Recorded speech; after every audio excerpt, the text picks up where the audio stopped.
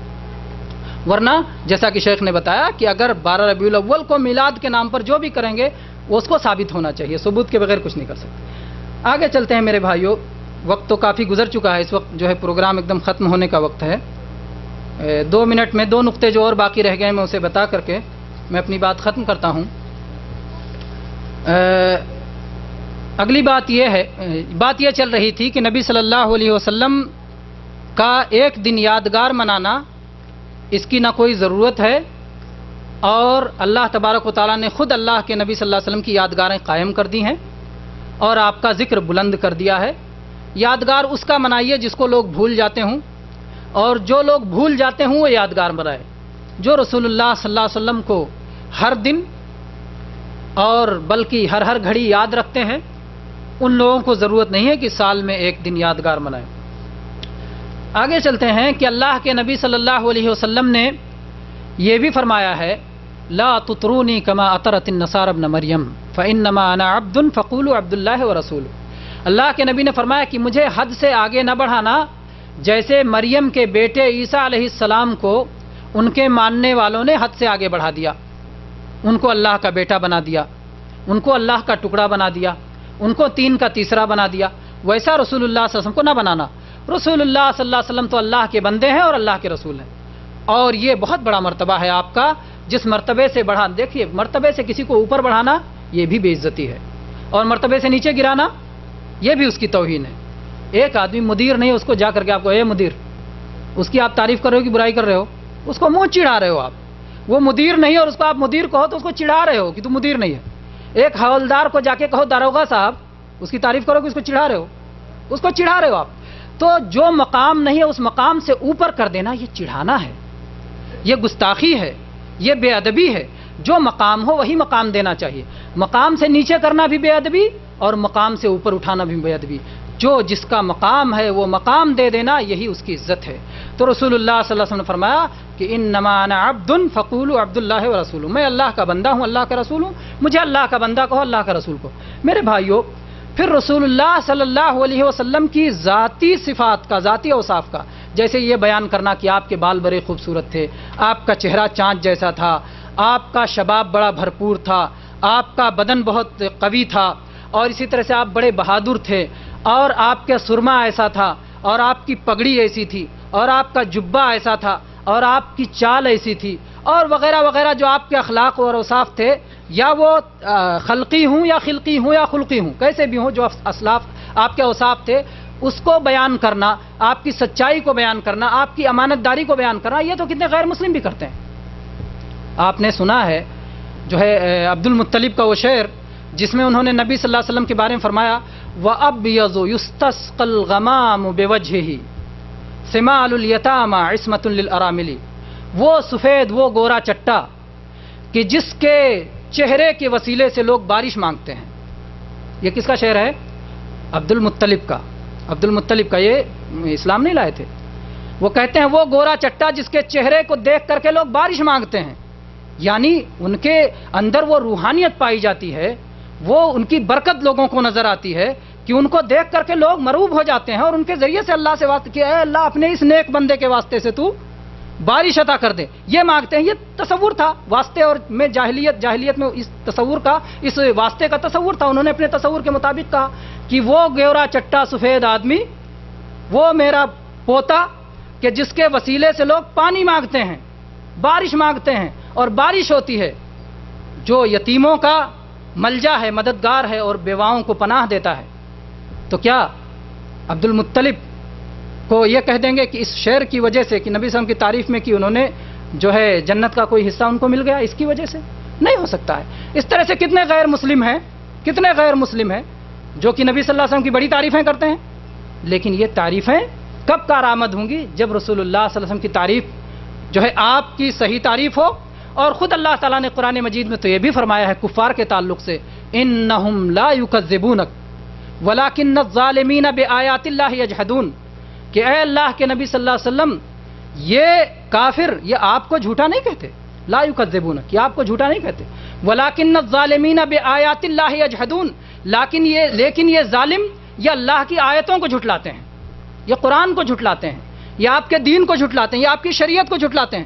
تو رسول اللہ صلی اللہ علیہ وسلم کی تعریف صرف کرتے رہنا اور آپ کے دین کو نہ اپنانا، آپ کی شریعت کو نہ اپنانا، یہ انہی کفار کے طریقے پہ چلنا ہے۔ تو ایک اہل سنت کو، ایک مسلمان کو جو ہے ہمیشہ اہل ایمان کے طریقے پر اور رسول اللہ صلی اللہ علیہ وسلم کے طریقے پر چلنا چاہیے۔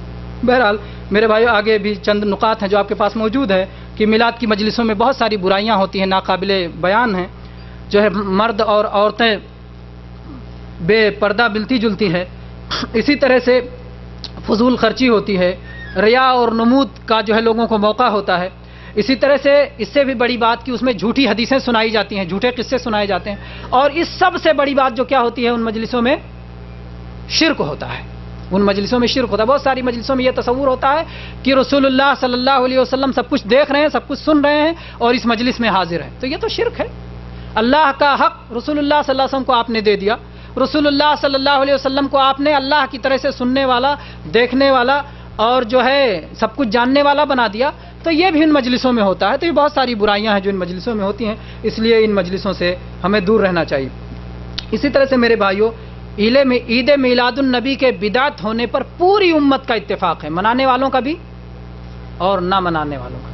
سب کہتے ہیں کہ میلاد النبی بدعت ہے، سب کہتے ہیں۔ ان سے بھی پوچھو، کہو سنت ہے، کہیں گے نہیں، کہو بدعت ہے، کہیں گے ہاں۔ تو پوچھو بھائی بدعت ہے تو مناتے کیوں ہو؟ تو کہیں گے بدعت حسنہ ہے۔ کیا لائے نقطہ؟ بدعت حسنہ ہے، اچھی بدعت ہے۔ کہتے ہیں ہر بدعت بری نہیں ہوتی، کوئی بدعت اچھی ہوتی ہے، کوئی بدعت جو ہے بری ہوتی ہے، اور میلاد النبی یہ اچھی بدعت ہے۔ مختصر جواب میرے بھائیو، تفصیلی جواب جاننا چاہیں تو بدعت کے موضوع پر بہت ساری کیسٹیں ہیں، اس کو سن لیں۔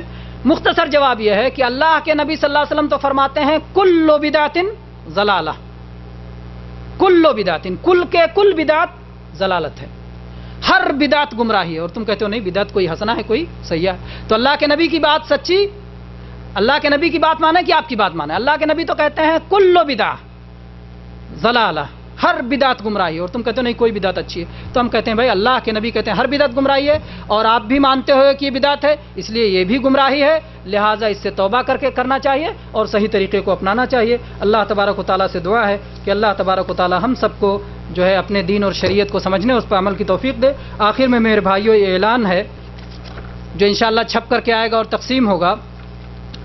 ایک سمو الامیر محمد بن فہد بن جلوی آل سعود رحمہ اللہ کی طرف سے ایک بڑا مقابلہ ہو رہا ہے، جس میں تقریباً 2 لاکھ ریال کے انعامات ہیں۔